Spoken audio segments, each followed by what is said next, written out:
tarde, gente. Bom dia, boa noite.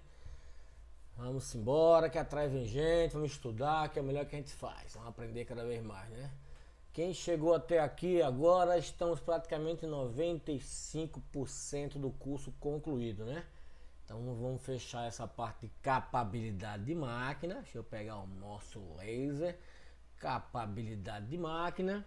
Já que a gente já viu capabilidade de processo, né? O cálculo do CP, CPK, PP, PPK, toda aquela parte lá, longo prazo, curto prazo, estão lembrados? Curto prazo, potencial, amostra, longo prazo, desempenho, o processo infinito e contador. É aquilo que eu estou entregando para o cliente, né? Esse é o diferencial. E vamos entrar aqui em capabilidade de máquina. Depois vamos fazer o último vídeo, que seria o vídeo dos exercícios, da resolução dos exercícios extras de recapitulação geral. Recapitular tudo, né? Vai ser isso. Quase não sai a palavra agora. Misericórdia. Vamos, gente. 14. Capabilidade de máquina. O que é que vem a ser isso? Como eu vou calcular a capabilidade só da máquina? Então tem que pensar em máquina. A máquina faz parte do processo, é um item que está dentro do processo. A máquina, a matéria-prima, os operadores, a gestão do trabalho, o meio ambiente, o layout, tudo está dentro do processo. Só que existe uma parte da capabilidade que trata a máquina. Quando você vai comprar uma máquina, por exemplo, vai adquirir um novo equipamento e você quer que esse equipamento seja muito bom, seja forte para você poder trazer para o seu processo e não ter problema. Então a gente tem que estudar a capabilidade da máquina. O que é isso?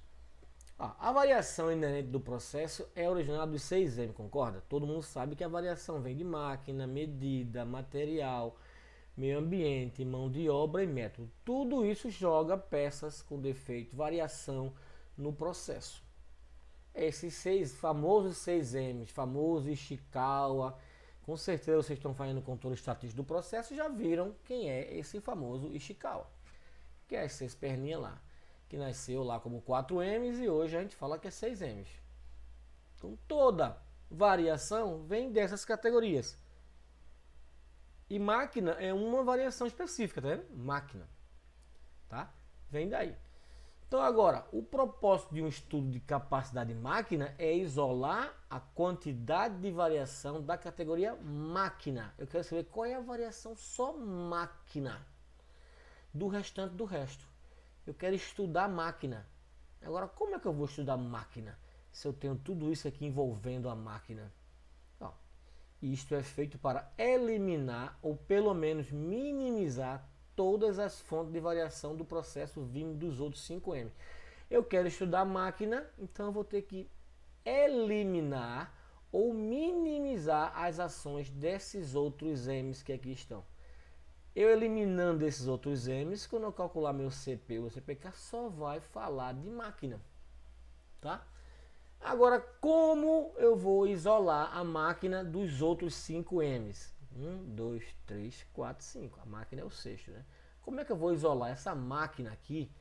Eu vou isolar ela desses outros. Como é que a máquina não vai receber variação da medida de instrumento, variação de inspeção adequada, variação do próprio operador que não tem treinamento básico, o material que o fornecedor não é confiável, especificação adequada, o meio ambiente tem muita poeira dispersa, tem muito ruído, tem muito sol, muito quente, muito calor, mão de obra, operários não qualificados, sobrecarga de trabalho, método, processo mal dimensionado, para onde o serviço está ilegível. Tudo isso afeta o processo como um todo. Mas eu quero só hoje olhar a máquina. Então eu vou ter que isolar esses outros. Como é que eu vou fazer isso? Eu vou eliminar ou minimizar as variações de cada um dos outros 5M. Luiz, como é que eu vou fazer esse negócio? Pensa comigo. Vamos pensar em um material.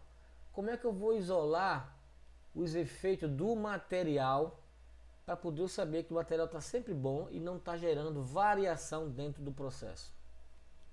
Então, gente, eu vou utilizar material adequado dentro das especificações técnicas. O material deve estar selecionado 100%. Quer dizer, no momento que eu for fazer o processo para poder estudar a máquina, eu vou pegar a matéria-prima que eu vou usar e eu vou ver se realmente ela está de acordo com a especificação. Se não tem mistura, se não tem problema com ela. E eu vou selecionar o tamanho dela, se for um tamanho, se for um produto químico, o que que seja. Eu vou selecionar para não haver mistura dentro. Porque às vezes a gente compra prego, parafuso, porca, arruela, e no meio vem arruelas boas, mas vem uma arruela que está empenada. Uma arruelazinha que está um pouco empenada. Já passei muito por isso, que tinha que desmontar vários câmbios de moto para poder resolver esse problema. Vinha 1000 arruelas dentro de um saco, mas uma ou outra vinha empenada. E essa que vinha empenada afetava o processo. Então, para não afetar o processo, o que é que eu faço? Eu tinha que pegar as arruelas, selecionar todas, deixar elas todas perfeitas. 1000. Se eu vou usar 1000 para fazer meu processo da máquina lá, eu separo 1000 arruelas todas perfeitas. Pronto, então eu já isolei a variação da matéria-prima, porque eu selecionei todas as matérias-primas, está tudo perfeitinha. Então não vou jogar variação lá dentro, porque se eu não seleciono, pego qualquer uma que está no estoque e jogo dentro para fazer a análise da máquina, variações da matéria-prima vai ser jogado no processo e eu não vou enxergar somente máquina, eu vou acabar enxergando outras variações. E eu posso até pensar que é da máquina, mas não é, é variação de outro lugar. Então, para isolar a categoria material, eu vou selecionar o material 100%, verificar que ele está totalmente dentro das especificações. Fazendo material, eu pulo para medida. O que é medida, gente? Instrumento. Eu vou ter que usar o instrumento totalmente calibrado, ver se o sistema de medição foi aprovado, MSA, Measuring Systems Analysis, MSA. Esse é outro curso que quem faz muito curso de CEP, né, acaba fazendo o curso de MSA para entender como ele aprova um sistema de medição, porque a partir do sistema de medição é que você vai medir as coisas e vai ter resultados e dados para trabalhar. Então, se você começa com um sistema de medição que está com problema, os dados que você mediu vai estar com problema, você vai analisar e vai levar você para um lugar que não serve, que não é o local correto. Então, gente, para eu isolar aqui o medida, eu vou utilizar instrumentos calibrados e capacitados para as medições. O MSA deve estar aprovado. O que é MSA? É o sistema, aí está o instrumento, está o método de medição, está o operador, os operadores, tudo está sendo aprovado. Então, tendo essa parte aqui aprovada, o instrumento é adequado, o instrumento está calibrado, o sistema está aprovado, eu estou isolando o fato medida. Imagina agora, tu vai fazer uma análise de CMK e bota as peças lá e o instrumento descalibrado. Você não tem certeza. O instrumento pode estar colocando uma variação lá dentro que você não vai perceber e vai pensar que é a máquina. E não é a máquina, é a medida variando. Então você tem que deixar isso perfeito, utilizar instrumentos calibrados e capacitados para as medições. O MSA deve estar aprovado. Beleza? Então aí você isolou agora a medida. Como é que eu vou isolar a mão de obra?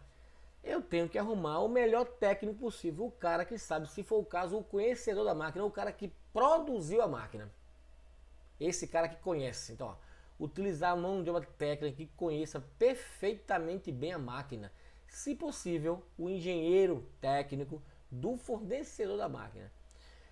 Uma técnica que a gente faz muito é que quando vamos fazer uma capabilidade de máquina para aprovar um equipamento, a gente faz isso lá no construtor da máquina. Leva a matéria-prima, leva a instrução, leva a ferramenta e lá o engenheiro da máquina, o técnico da máquina, é que vai utilizar a máquina. Ele vai demonstrar para mim que a máquina tem uma boa capabilidade. Isso também pode ser feito na sua planta. A máquina vem para cá, o engenheiro vem, o cara vem e faz na sua planta. Só que você tem que ficar bem ligado em isolar cada categoria. Então a mão de obra deixa o engenheiro da máquina, e ele vai querer fazer, porque ele vai querer demonstrar que ele conhece da máquina, ele vai mostrar que a máquina é perfeita. Então ele vai fazer as peças. Então a variação de mão de obra você está tirando também, está quase que eliminando a variação, né? Você está minimizando ao máximo a variação de mão de obra. Tá? Passou de mão de obra, vai para método. Aí você vai utilizar o quê? O melhor método de fabricação possível, aquilo que está definido tecnicamente. Verificar dispositivos, encaixes, instruções de trabalho, etc. Né? Se tem folga, se não tem folga no dispositivo, se o dispositivo é o dispositivo correto, se os encaixes estão perfeitos, se não estão folgados, se não está dando alguma interferência. Tudo isso tem que ser verificado. É o método de fabricação. Como fabricar a ferramenta que você está utilizando. Essa é a ferramenta ideal, é a ferramenta ideal. A ferramenta está nova, tudo está dentro. Então eu estou isolando. Por exemplo, imagine agora de novo, eu vou fazer do agora da máquina e dispositivo com folga, dispositivo enferrujado, os encaixes lá não está bem encaixado. Estou usando o dispositivo errado. Olha, estou jogando as variações do método dentro da máquina, no processo. Aí eu não vou conseguir entender que é só máquina, tem outras variações. Vai me enganar. E depois, meio ambiente, eu vou verificar se o meio ambiente não interfere no processo de análise da capacidade da máquina. Caso sim, minimizar ou eliminar essa variação. Tem ruído, tem óleo jogado no chão, tem poeira, o layout, como é que está o layout, está organizado. A máquina está trabalhando num ambiente fechado, que não está ventilado, e o processo precisa de ventilação, por causa de aquecimento. Então tem que notar tudo isso para deixar o meio ambiente perfeito, nas condições ideais para aquela máquina funcionar, né? Então, gente, eu tenho que isolar cada categoria. Quando eu isolar isso aqui, cada categoria, o que vai ressaltar é a máquina. É a máquina. Isso é que eu tenho que fazer. Se for lá na casa do construtor ou se for na sua planta, você tem que isolar cada um desses, tá? Cada um desses tem que ser isolado. Aí sim você faz a análise de máquina. Se a máquina que está sendo estudada tem múltiplos componentes, tem máquina que tem muitos componentes, muitos dispositivos, tais como pallet, acessórios, estações, cabeça de enchimento ou cavidades, cada componente deve ser estudado separadamente. Tem máquina que é estampagem mesmo, estampagem, tem 3, 4 cavidades. Então sai peça de 4 cavidades. Então tem que estudar cada cavidade separadamente para entender que a máquina está produzindo 4 peças por vez, mas em cavidades diferentes. É dispositivo diferente, né? Porque cada um pode ter uma média e o desvio padrão diferente, porque são cavidades diferentes. Principalmente quem trabalha com estamparia, ferramenta progressiva, ferramenta que tem 5, 6 cavidades, que cada batida sai 5, 6 peças, 10 peças. Então cada cavidade daquela é considerada uma ferramenta, um dispositivo. Então você vai ter que trabalhar cada ponto daquele para deixar tudo em ordem, né? Os dados de todos os componentes juntos podem, né? Engoli um N aqui, podem levar o cálculo incorreto da capabilidade. Quer dizer, você juntar tudo e fizer um cálculo pode dar erro, porque cada um está variando de forma diferente. Então você tem que entender cada variação, se essa variação está de acordo com o teu processo, se não, tem que corrigir máquina, né?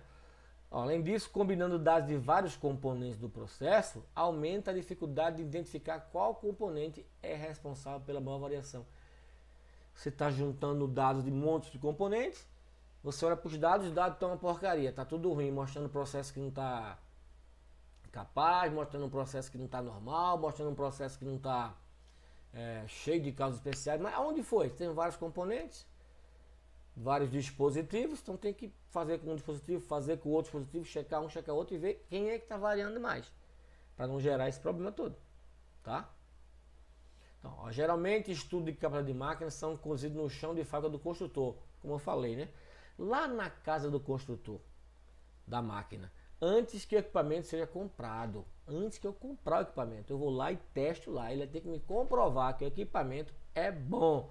Se for bom, eu pago e compro. Como eu falei, porém esse estudo pode ser realizado no chão de fábrica da sua empresa para determinar a capacidade de uma máquina existente ou uma máquina reformada, recondicionada ou reconstruída recentemente. Você fez lá um recondicionamento de uma máquina e quer fazer teste. A gente já fez várias vezes isso, a máquina já estava muito ruim, foi para manutenção, deu uma geral, depois, antes da máquina entrar para o processo produtivo, tinha que se fazer um CMK. Aí fazia um estudo de CMK da máquina para poder liberar a máquina. Era o estudo de liberação da máquina e era um CMK. Agora, como eu calculo o CM e o CMK? Tá lembrado, né? PP, PPK, CP, CPK. Então, CM, CMK. Como eu calculo isso aí, gente? Da mesma forma que você calcula o CP, CPK, PP, PPK. Da mesma forma. Utilizando as mesmas formas e métodos de cálculo. Como você fez lá, que já aprendeu a fazer CP e CPK, você faz do mesmo jeito. Quando você coletar os dados, vai coletar os dados das dimensões, vai jogar no Minitab e ele vai dar. Só que o Minitab não tem CMK, CK. Você que vai definir. Aí você joga lá os dados e pede. E onde tem CPK, você considera que é um CMK. Por quê? Você isolou cada componente dos 5 M's restantes, você isolou cada um. Então aquele resultado de CPK é um CMK. Como é que a gente faz o processo? Ó, o CP, limite superior menos limite inferior sobre 6 sigma. E o CPK é o CPKI. E o CPKS, o menor dos dois, é o CPK. Você vai fazer a mesma coisa para a máquina. Eu vou chamar isso aqui de CP, eu chamo de CM. É a mesma coisa, limite superior de especificação, menos limite inferior sobre 6 sigma. E os CMKI e CMKS também idênticos. Média menos limite inferior sobre 3 sigma, já que eu estou vendo um lado só da curva. E o CMKS, limite superior menos a média, dividido por 3 sigma, porque é o outro lado da curva. Eu divido em dois, né? A curva normal dividido em dois, um lado para o outro. A mesma forma, não muda nada, você vai fazer do mesmo jeitinho. A grande diferença agora é que temos que aprovar o CMK da máquina com a maior exigência, que seria um CMK maior ou igual a 2. Tá lembrado que a gente está falando de CPK?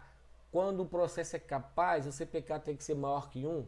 Sendo maior que 1, ele já se torna capaz. Sendo igual a 1, ele está na tarrasqueta, ele está escassamente capaz. Qualquer coisa ele pode cair fora. E menor que 1, ele é incapaz. Já está gerando produtos não conformes, serviços não conformes. Então, para o CP e CPK, sendo maior que 1, ele já é considerado capaz. Para a indústria automobilística, a gente só considera capaz sendo maior que 1.33. Para peças especiais e características especiais que vem lá no desenho automobilístico, tem dizendo tal cota, tal dimensão é especial, aí você vai querer conta agora 1.67 de CPK. De CPK. 1.67.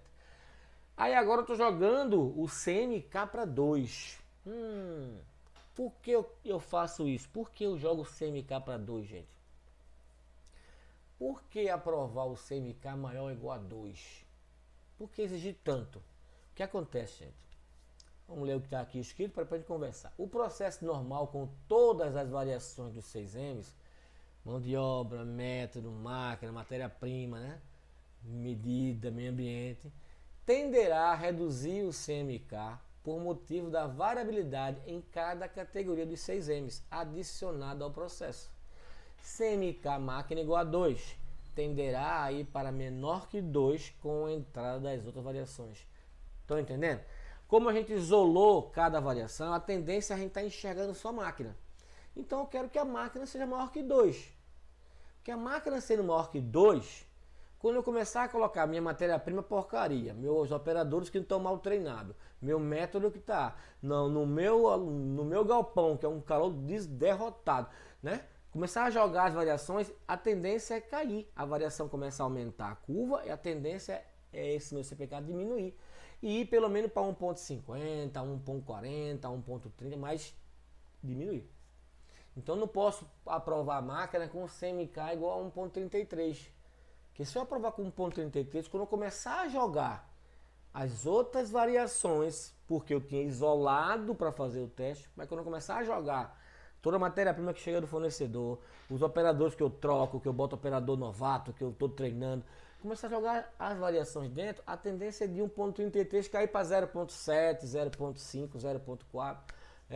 Cair muito. Então eu vou ficar reprovado. Tá, gente? Então, como a gente faz agora? Faz o CMK da máquina, isolando todos os outros. Já viram como é que tem que isolar? E quando fizer mediu 100 peças, 50 peças, medir toda a medida, joga no Minitab lá na colunazinha e faz lá o six-pack, né? O six-pack que der vai mostrar se tá normal, vai mostrar que tá o comportamento, que tá ok, sem nenhum problema, e vai mostrar lá a capacidade, o CPK. Só que aquele CPK é o seu CMK, ok? É o seu CMK. Aí você tem que ver se ele vai dar 2, 2.1, já provei máquina com 3, com 4, com 5. Porque a máquina era muito boa. E eu isolando realmente matéria-prima, o engenheiro da máquina é o cara que vai fazer, o método tá perfeito, é tudo certinho, tudo isoladinho.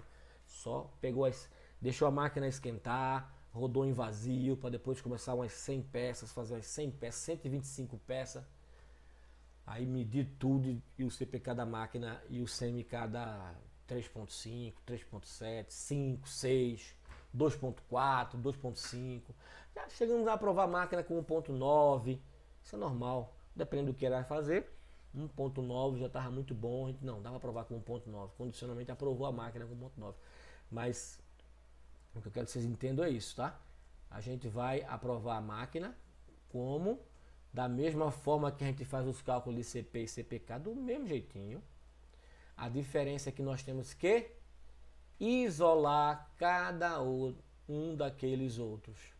Que isolar cada material, utilizar material adequado, selecionado, medida, instrumento calibrado, MSA aprovado, mão de obra. O dono da máquina, o cara que fez a máquina, o cara que mais conhece da máquina. Método, o método perfeito, já certinho, com dispositivo, com encaixe, com instrução de trabalho, tudo certo. Tudo entendido pelo cara que fez a máquina. E o meio ambiente, não tem ruído. Se tiver ruído que não interfere, tudo bem. Mas não está chovendo, não está molhado, não tem óleo na máquina, a máquina está limpa. Então o meio ambiente está adequado, tá? Isola tudo e a gente faz o cálculo. O cálculo, como eu falei, do mesmo jeitinho que a gente faz o cálculo de processo, tá? Quando vocês se depararem com um trabalho desse tipo, de fazer um cálculo de CMK, façam dessa maneira. Do mesmo jeito que vocês aprenderam a fazer o CP e CPK, façam os cálculos do CMK, tá, gente? Pronto, gente, aí findamos a parte de CMK, né, a parte de capacidade de máquina. E vamos agora ver na próxima aula capacidade por atributo. Lembrando, a gente já viu capacidade por variável, né? CP, CPK, agora viu como faz de máquina, né? Lembra, tem que sempre isolar aqueles outros 5 M, né? São 6 M's, não é máquina. Os outros 5 tem que estar todos isoladinho, como vocês viram no vídeo. E a próxima aula vai ser por atributo. Então qualquer coisa, gente, qualquer dúvida dessa aula agora, manda lá no Telegram, né? Telegram, né? Eu quero me confundir com o Instagram, mas pode mandar até pelo Instagram também, que o telefone é o mesmo. Instagram, o Telegram, o WhatsApp, mandar e-mail, ligar, mandar mensagem. A gente entra em contato de qualquer forma, tá, gente? Então até a próxima aula. Um abração nesse coração, um beijão. Valeu, gente. Um abração.